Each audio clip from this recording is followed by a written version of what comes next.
Srishti Ojha, India Today's legal correspondent with the latest on that.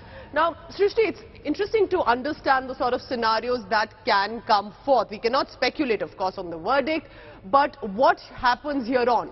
If either of these scenarios that we consider, what is the next step? Well, like you said, there are two scenarios that we know for now. There can be a split opinion because we know for sure there are going to be two judgments by both the judges, Justice Hemant Gupta and Justice Sudhanshu Dhulia. It was a two-judge bench. They will have two judgments. However, if there is going to be a split opinion or a concurring opinion is what remains to be seen, and is what is something that we'll know at 10:30 a.m. today. When we talk about a split judgment, that basically would mean that both of them would differ in the main conclusion or as to what where they stand as far as the hijab ban is concerned, as far as the Karnataka High Court, which is challenged, is concerned. Whether that ban needs to be upheld or not is something that they would have different opinions on. In that case, the matter would automatically be referred to a larger bench, will eventually be placed before the Chief Justice of India on the administrative side. So it can be placed before an appropriate bench, but larger bench. Remember, this was a two-judge bench, so the bench that it would be referred to would be a larger bench than this. The second possibility here is a concurring opinion, where both the judges will write two different judgments. Their opinions and their reasons for coming to the conclusion would be different, but the conclusion would be the same. So if they decide to uphold the ban, or they decide to not uphold the ban, etc., or uphold the order of the Karnataka High Court or dismiss it, the conclusion, the final decision would be the same, but the opinions that they would give would be different. In that case, only the opinions and the observation part of the judgment differs, but at the end of the day, the verdict, we will have one verdict in hand from the Supreme Court. There has to be one verdict, and our legal correspondents are trying to only analyze what possibly could those scenarios be, and either way, which way will it go in the next step. Thank you so much. Srishti Ojha, stay on with me, because I want to go back to Anisha Mathur. Anisha, for the year that this has been, protests on the ground and then the legal fight as well, and such a strong in fact, a huge team of lawyers representing both the government and the petitioners' side. Do take us through a little background. When it started in the Karnataka High Court, then the ban was upheld, then the matter reached the Supreme Court. Do tell us about the legal fight that took place over the hijab restrictions in the uniform. Well, yes, Pooja, as you just said, it has been a very long legal fight in January, February, then in March. We saw hearings in the Karnataka High Court, then in the Supreme Court. On the 24th of March, the Supreme Court said that they will hear this matter, they will hear the appeal. And in September, from 5th September onwards, the hearings had begun. And we saw 11 full days with more than 25 lawyers putting their points across.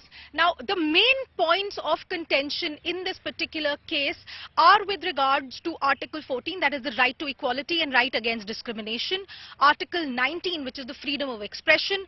Article 25, which is the right to conscience and the right to follow and propagate and practice your religion. Also Article 21, which includes the right to dignity of women. We also saw arguments relating to the fundamental principles, that is the essential principles of Islam, whether or not hijab is an essential practice. We saw arguments relating to whether the government and the college development committees have the right to impose a uniform at all, because remember, one of the arguments was that the CDCs did not have the authority in the first place, and therefore the ban itself, the uniform itself, was illegal. And more importantly, as a political and emotive issue, we saw arguments with regard to the politics of it all. We saw senior advocate Rajiv Dhawan, as well as Kapil Sibal, as well as Devdutt Kamath, Dushyant Dave and others, raising arguments that this is something that is being done as on a political expediency, that this is something that will deny education to all of these girls who have been asked not to enter the classroom if they are wearing a hijab, and what the impact on them socially and financially would be. Senior Advocate Meenakshi Arora and others had also raised this issue of how internationally the protection of minority rights is a Yes. major issue, that internationally this has become a huge debate, hijab or not. Yes. And of course this entire question of the dignity of women, their choice to what to wear, and Okay. whether a hijab actually violates a uniform. From the Karnataka government, of course, the argument was And it's that very there is interesting because it's important to also let the viewer know that there are minority institutions already in the country. So it's not exactly a take on that. This is about other government educational institutions or private institutions that perhaps the government can have a say on. So it's going to be very pertinent about what happens in the top court today. But when we talk of hijab, remember, it's just one of the coverings with regard to the women of the Muslim community. There is burqa, there is niqab, there is, as we saw and are witnessing, the protests with regard to the chadar in Iran, or the manner in which the burqa is in Afghanistan. It's also important to understand what sort of coverings these are, because eventually the purpose of it is to cover a woman's modesty, sexuality in the name of faith, but the right or wail or unwail about the woman is also a priority. Here's a report.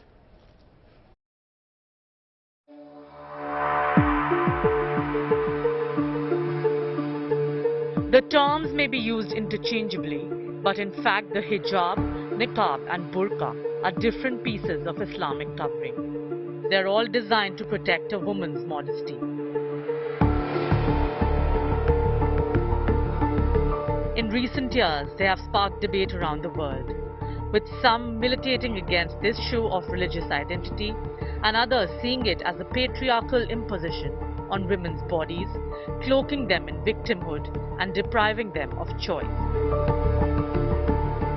The Muslim woman herself is divided, with one half of the sorority discarding it and the other half embracing it as an observation of their faith. But first, what is the hijab and its cousins?